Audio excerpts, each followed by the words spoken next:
One and all, the bull has awoken. That's right. Lucifer on a shaky start to this series, but is finally on the board. And now he's going to look to try and make it back-to-back wins with a little bit of an unexpected pick here. Mongols on Boldland for Luciferon into Louis MT's Rus. Yeah, Rus, very good on Pro Scouts maps, and Boldland, at the heart of it, is still truly a Pro Scout map. There's just so much deer on this map overall. There's, I believe it's 34 deer to grab. And the widespread makes it very difficult for civs to stop you from pro scouting, even with the new nerfs. So curious to see what Luciferon's going to do. I like the idea of Mongols here because you can play the Mangudai to intercept. Very mobile unit, very capable of running down the scouts. And what makes it especially volatile in this matchup is that most civs, when they go pro scouts, are going to be adding in stables, meaning they will get access to horsemen. Funny thing about Rus. The positive of being able to build scouts out of a hunting cabin can be seen as a negative here. It means you don't actually have access to the counter to Mangudai straight away. So we're going to 2x speed, because I think we're 50 seconds out from live here. Sheep rotation so far for Louis is looking good. 18 sheep, 14 on the other side, so Luciferon is remaining quite competitive here. I think there's practically no sheep left, bar maybe like 5, 6 maximum, which Louis is going to be hoovering up. So big edge here, 22 to 13.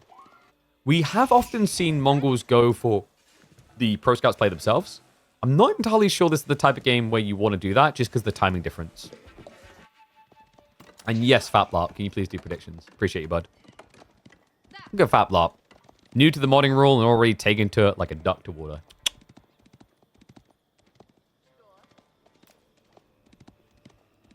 So Deerstone on the way to be expected. Silvertree just doesn't really make sense on Boardland. I think it's... maybe some Silvertree worked once, and it's because people didn't really pay attention to the width of the map. And you're kind of on the clock. If you try to go trade against Rus, they're going to rush Castle Age and get Horse Archers anyway. Is Louis MT the GOAT? Legit question. No. He's the Chinese GOAT. But he's definitely not the GOAT of AoE4. He's the prodigy kid right now. He's still got a lot to prove, but there's a lot of potential. Love this. Deer Shove already coming in. Louis MT. Just trying to optimize. Obviously, you're not going to have pro scouts straight away, but you've got all these scouts. And, this is, I think, part of why Rus is such a bannable civ in high-level play right now and competitive. They just don't care about the pro scouts nerf. Because the reality check is you're still playing a civ that gets mass scouts early on efficiently, which gives you a sheep advantage, but also lets you snoop on what your opponent is doing cleanly. But then you also have other things you can do, like these deer shoves. And don't get me started on things like point of interest maps. Yeah, honestly, I think it's just too good on hunting cabins still. I think one thing I highlight as an idea is, what if scouts could only be built out of a hunting cabin after you reach feudal age? Be quite the nerf, but at this point, is it not fair to say Rus maybe need that change? Khan is going to come into lane this. Nicely played by Luciferon. Trying to mitigate some of the circumstance. Archery range beginning, so it looks like we are heading towards that Mangudai timing. Khan just being a pain in the ass. Yes, follow me, you plebs. Round and round we go. He's even got the Deerstone on the way already. That's smart. So they'll have the Mangudai to just run these guys down. Because remember, Louis won't have pro scouts yet. He's getting close.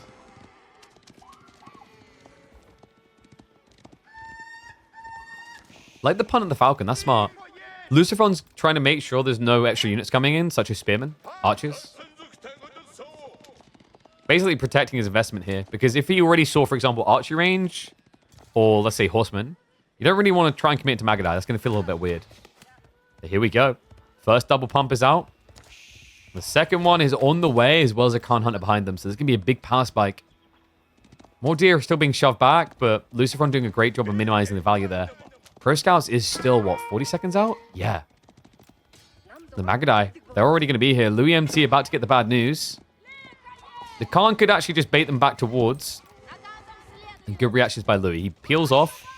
And he seems to sense that something was up. He already dropped the archer range. So we'll have the solution. Now, Luciferon, he didn't renew the Falcon. It's still on cooldown, remember. Because he didn't rush the second Khan Hunter, or rather the first, he doesn't have a second Falcon to throw out. But he just got the info, and he gets it early. So archer range is known about. Always got to keep an eye out for this little bird, guys. You know when you're playing against Mongols, you're like, this guy is an idiot. I'm going to transition and he won't know because it's behind my teeth. Wait, what's that bird doing? That bird is snitching. Question now is, does Lucifron double down or do we see an A drop? He has got Steel Dagger on the way, which makes sense. But macro suggests maybe we're trending towards a tech up. 5 on wood is still intriguing though. It could be we see stables added in on a delay. But now we are going to get another double pump of Magadai coming. So all stone is being committed into Magu count. Doesn't mean we're not going to see an age up, by the way.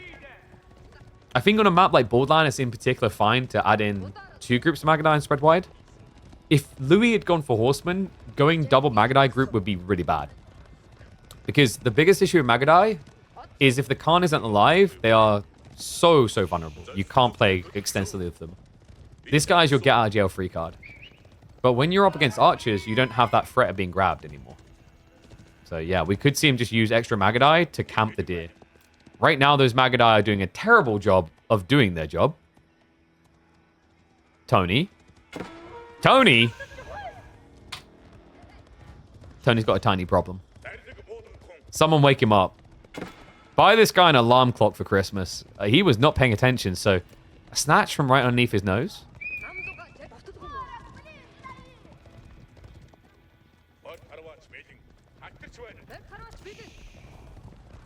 It's always the Tonys, guys, I'm telling you. Because he didn't put his glasses on today, because, like, as we know, you can measure people's net worth based on how long the name is. And Tony's a really short name, so he couldn't afford LASIK surgery, he couldn't afford fancy glasses, none of it. And don't tell me that doesn't track, by the way. If someone's name is Humphrey, you're like, yeah, he's probably got some money. Archibald? Yeah, probably got some money. Theodorus? Yeah, that guy's probably like a Byzantine prince.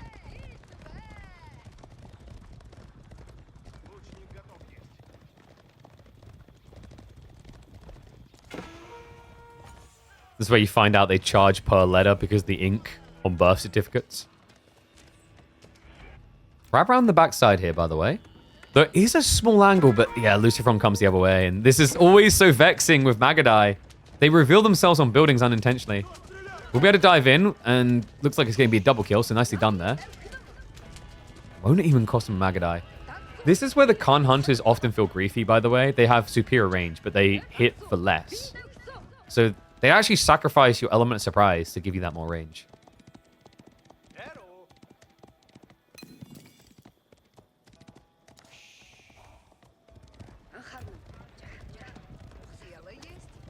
Okay, so Keshi Pump is on the way. Lucifron's still aiming for that castle, but he's leaning into a second unit type here. It could be because he is planning the Imperial builds, and he wants to buy more time. Archers are starting to have close on him here. A little bit of a wonky disengage, but he's able to get away. And the tech is coming for Louis as well. We do have racks being added in. Is this... This must be about the Spearman. Did he scout what was happening?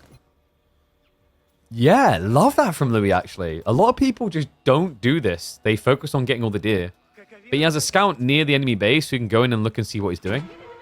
I imagine he saw that there was 10 on gold and he went, yeah, that's attack. Like, there's nothing else that could possibly be.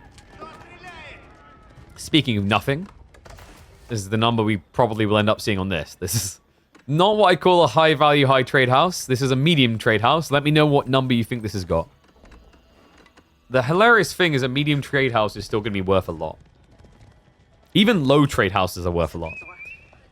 Did you guys know in the history of Age of Empires 4, I've only seen a high trade house with 0 gold income once. Part of the Bronze League Legends series.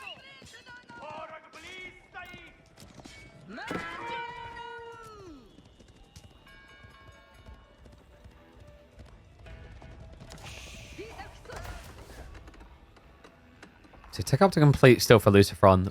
Likely we're looking at the step readout. He has back gold, so it feels pretty good to do here. He doesn't really have military mass for Kurotai to make sense. In fairness, though, if you do get Kurotai Magadai, you can beat archers, you can beat horse archers. But no, we're going to play it safe. It's just going to be the good old-fashioned step readout. And he does not have pack-up tech yet. Might be worth getting, even for this small distance. It's kind of a little bit wonky. Definitely will want to have normal pack-up tech for when he has to go for the corner gold, though.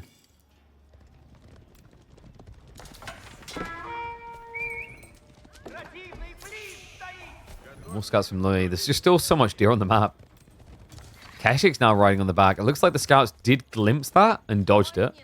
And that's an early warning of what's coming. High Trade House, by the way, is going to be 99 gold. Look at 69. Come on. No, you'll get that as much in game as you get it in real life. Never happens. Only 23 trees and still 99 gold. Since when did the Mongol meta change to this? Well, the Magadai opening? This became popular in the Pro Scouts meta. The fast imp builds have been the new popular build for Mongols recently. Even winning what looks like impossible tournament games.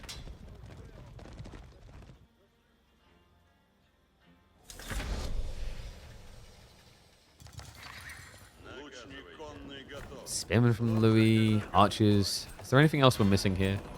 He could go for the Monk timing. Lucifron can mirror that, by the way. Curious to see if he's going to. And there you go. Yeah, prayer tent on the way in. I've seen one or two players returning to the mobile prayer tent build where you pack the tent up and move it around. It's thought to be really inefficient because of the fact that monks don't... They can, you know, move out, easily pick up, drop in. But when the prayer tent is packed up, it doesn't generate gold. Still, from my understanding, I don't think they ever changed that. So probably for Lucifron, we'll just see the prayer tent stay at home.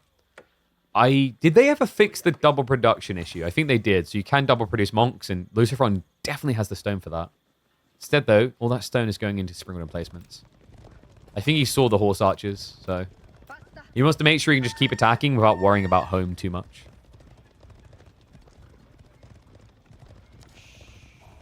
What do you win? For getting the high trade house number right, you win the ability to now enter your card details and subscribe to the channel.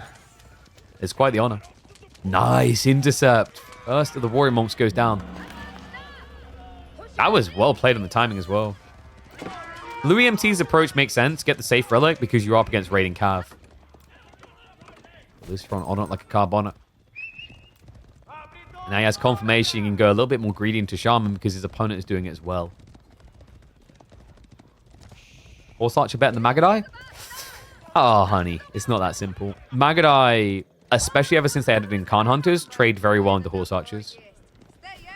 Because Horse Archers, while they have higher base damage, they don't have substantially more health. In fact, at this stage, they have less. Getting Boy's Fortitude evens you up. But look at the attack speed.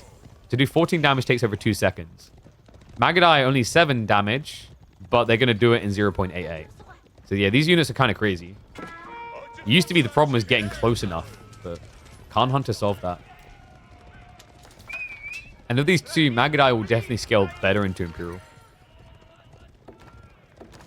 Now, the challenge usually is that Magadai will cost more. So, like, if you're talking about raw resource, Horse Archers are still very efficient traders.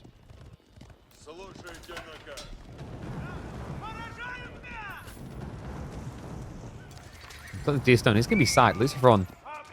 I don't know if he needed to keep this here, actually. It didn't really do much for the aura, because he wasn't around this area often. What it did do is actually give him vision as to what his opponent might have been doing. So he would have known if his opponent was attacking the base. So it was kind of a pseudo outpost in the end. And in fairness, he has so many outposts elsewhere, the Deer Stone going down doesn't matter as much anymore. It's annoying for having one less tool to attack with, but his home eco is like fully bolstered with the aura now.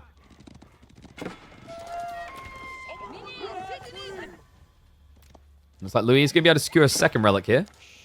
Timing slightly worse than Lucifron's, and I think it is going to be a 3-2 split as the Shaman is coming to the north side. Keshik already guarding. Speaking of Keshiks, an extra group. Rohirrim right into the back. Outpost already up for Louis, though. So we'll be safe. Feels like he just hasn't been getting enough deer home, though, right? Out on the high trade house deer kind of says everything it needs to. And the Keshik do actually go for the dive. You fools, why don't you just use spears? I still can't get over this. It is a spear. I don't see how, but it is a spear.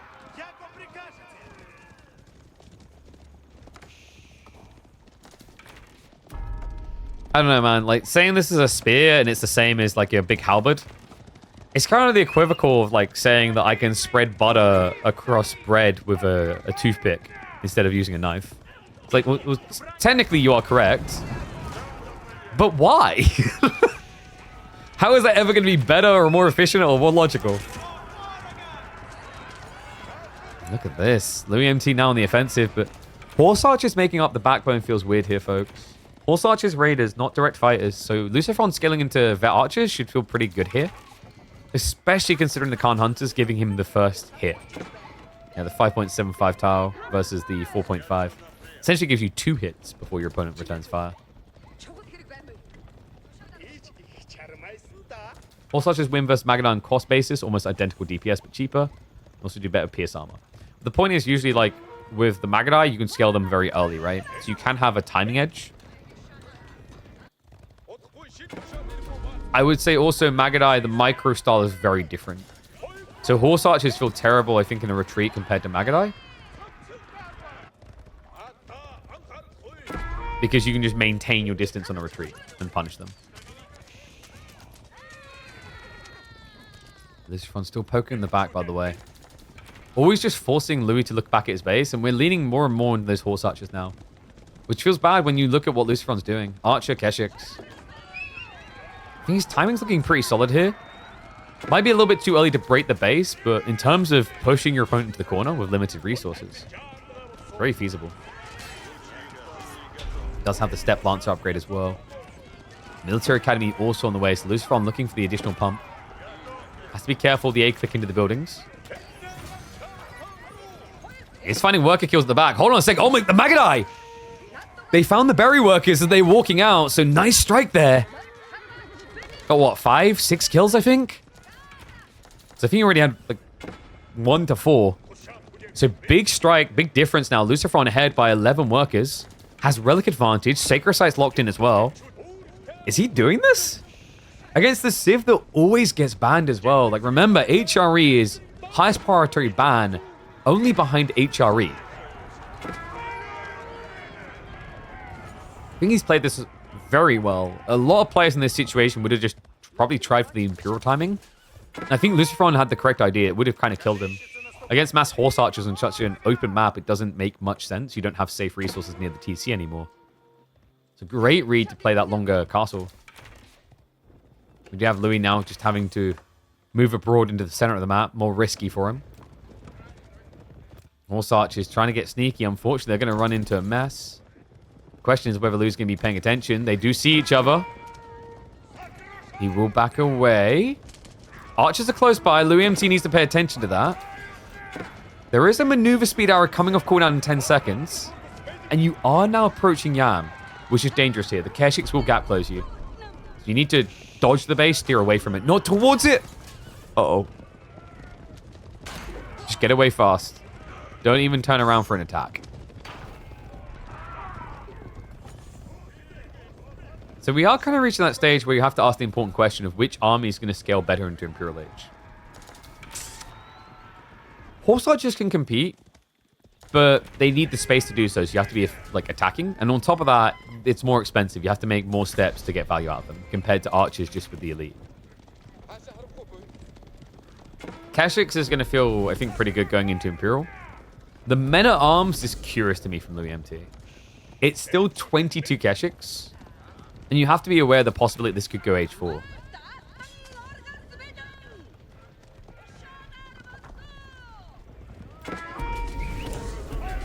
It kind of feels like Lucifron just needed a bit of a wake-up call in those early games. I gotta say, his reaction to raiding and his proactivity of raiding has drastically improved in the last 2 games compared to the start of the series.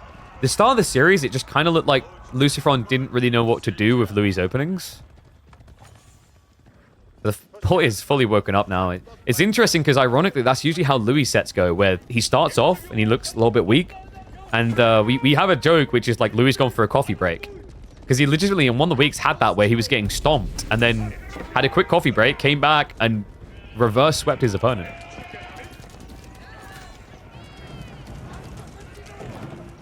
Louis at risk of now losing 8 more villagers. He's being forced to respond to this, but seems hesitant to do so due to the Keshik count. Villagers now exposed. Are going to try to run away. Difficult to do so against the heavy cav. We'll go for the wall behind him, but there's archers here, so that just means more workers die. Now the backstab. Now, hold on a second. Could this be a bait and switch? Louis MT, he gets in position with the spears. Body blocks are there. Lucifron trying to run away, but the archers have nowhere to go. He has to sack them. That's half archers left behind. He'll kite them back to try and make it a bit of a better trade, but an insane play by Louis. That wall that looked like his own doom sealed the fight. Lucifron in full retreat now. We'll try to re-engage with the second wave, but the horse archer numbers are getting out of control. Has more ponies than there are archers on foot.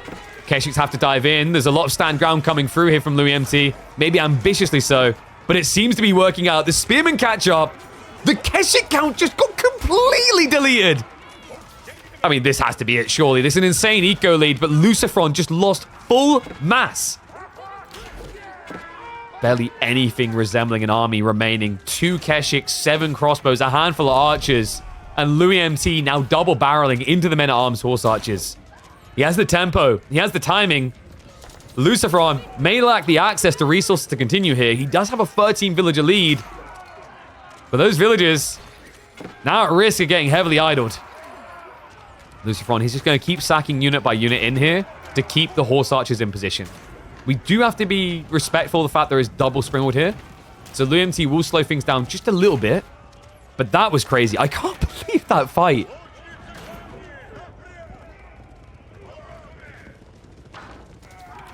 Lucifron definitely not completely dead. Remember, even after this gold in the step readout, he saved the corner gold until last. So he has backup options here. Credit where credit is due. Louis looking pretty smooth, and I love this detail. Going back for the warrior monks is huge. It's not just about securing Sacred Sight. It's the debuff, or sorry, the buff, rather, for him that you can get in. The +2 damage, the +1 armor is massive against Mass Archer. Enables the horse archers to trade super efficiently. Speaking of those horse archers, Lucifron will react. Starts to pull away. We've got tower defense strat, by the way. This is classic Mongols. I think Louis doing a good job of trying to address them as they go. But it is getting very frustrating. Never a fun comp to have to play into. Lucifron now in full retreat back towards more outposts. Hasn't got full Springald set up. Defense arrow is going to be activated to stand his grounds. He knows if he falls here, it's going to be full exposure on the economy. Defense arrow has already ran out. These men-at-arms are just becoming a nuisance in the fight. Louis MT, still with a decent number of horse archers. He can easily go raiding here to break the Spaniard. I think he will. Dives in deeper. He wants the entire army gone. Another risk for Lucifron. Remember, this is where a lot of food gathering is going to be now. Usually anyway in a Mongol game. Louis MT, still more troops on the way. He didn't clear all the outposts, but he's rallying around them, so he's not losing them through a dive. Speaking of losses, this should be the point where Lucifron starts to hemorrhage a little. Has done a good job of blocking by moving the berries to the north side, but I think this is where Louis is going to get suspicious. Like, where is he? What is he doing? There's meant to be mass pastures gathering here. Instead, he's going to find them on the west side. And this is what he was looking for. The egg to crack. This is everything right now. Check it. 35 villagers on a screen. Horse archers are in. And that surely has to be it. There's nowhere to run. He's got outposts littered everywhere, but the losses are stockpiling up. He's running into reinforcements. And Louis has got his number. Dial 911 because we've got a murder. Man, what a sick game. I can't believe that. And Louis needed something. Like, let's emphasize this. The state of the game, the way it was trending, Lucifron was in a good position. Great, healthy villager lead. Step readout to inflate him. Outpost network or extending for defensive and mobility purposes. There was a lot of ticked boxes for Mongols here. But that move on the tree line changed everything. The wall that looked like it was going to cost Louis the game actually sealed it. He now finds himself 7 workers ahead. Full tree line access. Lucifron with no real raiders to speak of. Now, Lucy, he's not at the point where it's like a 20+ eco deficit. But Louis MT, I think now the next step is likely farm transition, then age up. Does he have more food to work with? Not really. Lucifron's probably feeling like he needs some damage done. I wonder if you could just try to set up pastures and play Cargonet. Because one thing to be cognizant of here is that if at this point in the game, he goes Karganet. That's going to add in another 15 villages or so worth of production.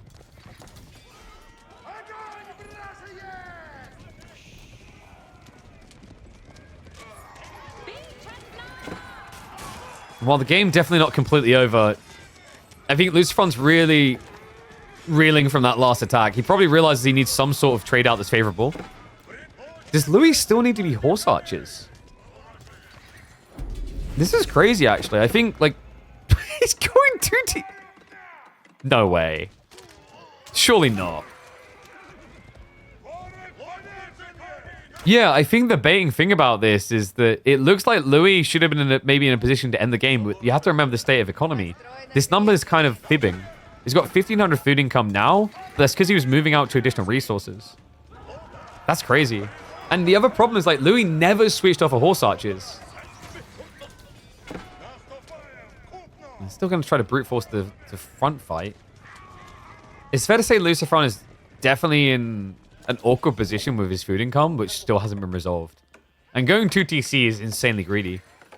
But the full process here for him is going to be sprawled outposts. He has so many of them still. And his opponent went horse archers. Which means he just lacks the ability to burn through them. Now, we've seen Louis thrives in these environments where he can raid and then take economy. So I'm expecting mass farms to come in the next maybe minute maximum 2. That's got enough wood for it.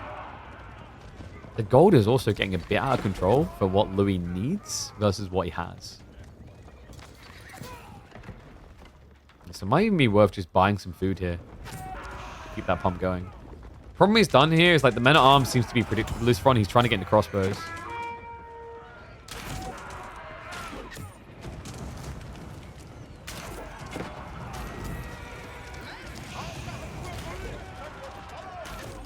These towers are so frustrating. Like, I feel for Louis. I think we've all been there with Mongols. For a long time, it felt so hard for Mongols to get to this stage where they can spam outpost emplacements, but whenever you see it nowadays, with these fast Imperial builds in particular, it has your blood boiling. So, like, what is Louis' game plan? It must just be the farms. Yes, he's waiting on that. So they're coming in now. I still favor Louis' position for food income right now. But yeah, that gap definitely slowed him down. Lucifron's winning it. Lucy loses the fight. I mean, that's what I want, right? I want to be able to state the outlook of the game and then have an incredible fight. I've talked about this before. It's so boring when the outcome of the game becomes linear. Like, well, this is a snowball effect now. You're seeing overextension into counter overextension. And it's, yeah, I agree, cinema. Louis going for the age up now. Okay, so he slowed it down entirely. I think after seeing the second TC, he understood that Lucifron is not going to be rushing Imp. So he wants to take the edge, and this could be a big wallop. Worker count is 50 plus in this area. Outposts are going to let him know. But LouMT is going to fish for a dive here. It's so difficult against Yam, though. Yeah, and he does scout the Horseman early on. So we'll go to back away. And what is up, Cultivated Meat? Thank you very much for the gifted sub, which you just gave to Nightbot? Like, what? I'm surprised there wasn't an attached message saying AI has rights too. And what's up, Zuby0T? I see you with the sub as well. Thank you very much. Okay, so Louis' upgrade is coming. I think that's very responsible, by the way. Going Spasskaya, it doesn't often feel good to do because High Armory is like goated with the discounts, etc. and the extra techs. But I think it's kind of necessary here. The state of the game has gotten weird because you had that big gap in the farm transition, so you don't want to leave yourself open to a full dive. And you will need extra gold for, what, probably Streltsy play? You could also technically go Knights this late in the game, but the problem is your opponent already has crossbows. The reason why Roost Knights is kind of underrated is you have to remember they have a unique tech to Roost, which is the pole axes. Gives you +4 damage, which actually trades quite well, even compared to things like French Knights. Because French Knights have things like Cantled Saddles, which is going to give an extra 30 damage the first 5 seconds. You're only going to do an extra, ends up being 12 damage in about the first 5 seconds. But then across the rest of the fight, you keep walloping for that extra 4 damage. Yeah, it feels like we are just sticking to the comp. Full Horse Archer upgrade. Ensnare Arrows on the way as well. Tithe Barns. The full kit and caboodle. And the Cargonet is now coming in for Lucifer now. This is very interesting. A lot of landmarks you get, and it feels like they demand something of you economically to justify them. The interesting thing about Cargonet is it does the alternative, the opposite. It gives you something back in a very organic and no price attached way. The price is the tech up, just like any other landmark. But the returns come in super fast. And the question is whether Lucifron is ready to hit the casino. Should he be putting it all on black or maybe saving for a house? Okay, that's respectable. That's like, you know, that's a reasonable like gamble of all on black. 50-50 chance. He hasn't hit the absolute jackpot yet, though. Nesta Bees could be quite handy here. Gallop is going to be activated. We'll give him the extra range. The gap close. He's looking to press. Remember, Louis MT has a huge tech edge coming in here. Incineroar is completing in 15 seconds. The Elite Men Arms upgrade already in. And Lucifron, despite an ambitious and respectable effort to get to the next stage, he will have no army left to upgrade.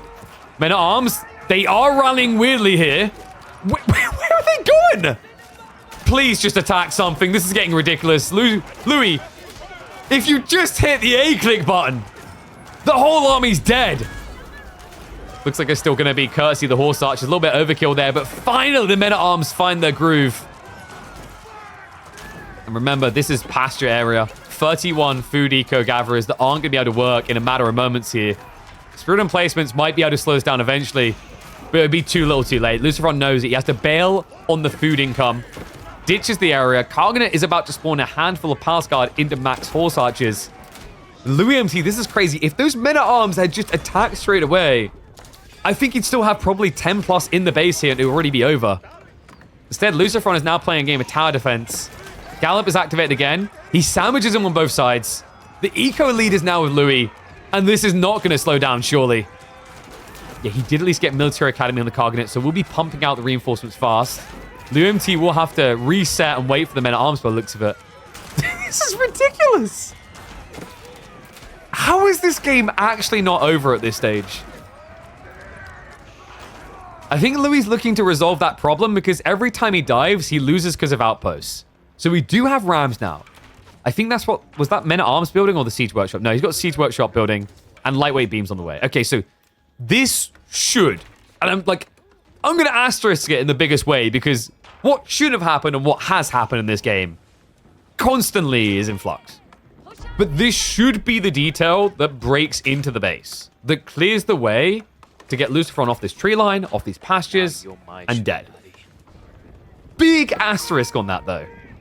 And hello, Benny boy. Thank you, Dimmu, for the raid. Perfect time to come in. We've had swings and roundabouts here in Borderland.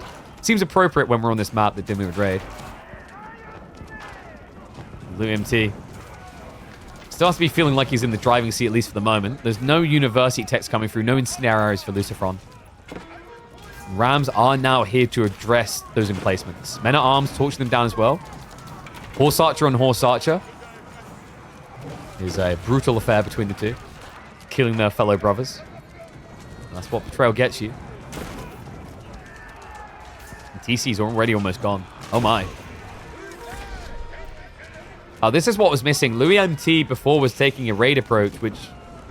difficult to do even with cavalry into Yam. Your enemy just moves so fast. But now that he's come in with something more emphatic, something that can deal with the emplacements, Lucifron feels like he's shriveling up here. Elite Tech not in for the archers yet. Men-at-Arms just not really feeling that heavily counted with the range difference, and that is going to be it. GG finally gets called. Insane to think that Lucifron looked like he had this in the cusp of his hands halfway through. But Louis MT's sick walling shenanigans, as I should know, as we should all know, walls being his trick, his ace up his sleeve, gets him the edge he needed to turn this around and guide it through to another victory.